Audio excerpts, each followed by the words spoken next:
Баршаңызға қайырлы күн достар. Бүгін сіздерге баклажаннан өте дәмді салаттың рецептін ұсынамын.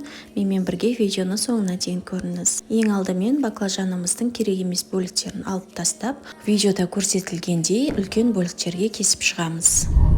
Кескен бөліктеріміздің ортасынан бөлеміз және оны да ірі бөліктерге кесеміз. Барлығын осы видеода көрсетілгендей етіп кесіңіздер. Кескен бөліктерімізді арнайы ыдысқа салып аламыз.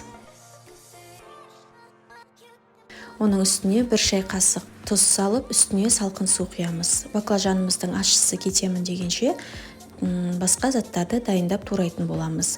2 дана қиярды ортасынан бөліп, оны да ұзынша бөліктерге кесеміз. Қызанағымыздың керек емес бөліктерін алып тастап, ортасынан бөліп, оны да 4-ке бөлеміз. Мендегі қызанақтар көлемі кішкентай, сол себепті мен 4-ке бөліп жатырмын.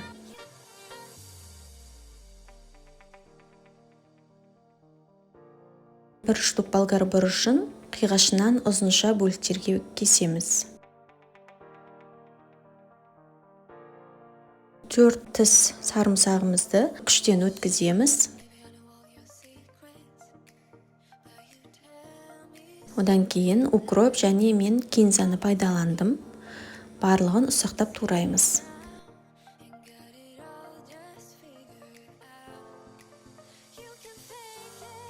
Екі дана жұмыртқамызды жарып, үстіне кішкене шым-шым тұз қосып, жақсылап араластырамыз.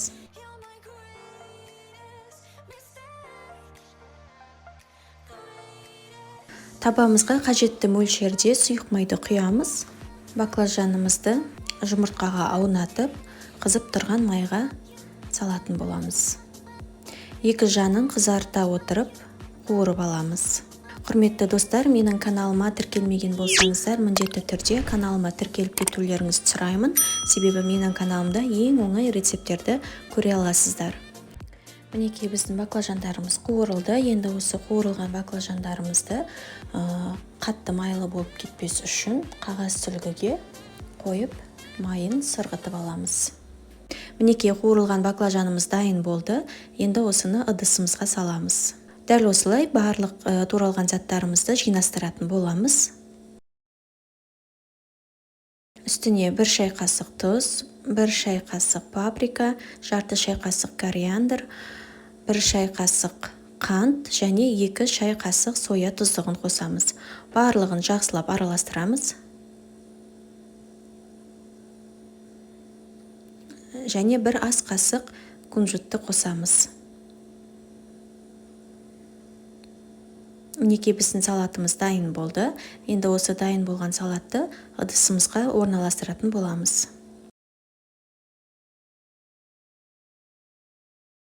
Мінекей барлығын орналастырып болдық. Сіздер де жасап көріңіздер. Сіздерге ұнайды деген ойдамын. Ас болсын.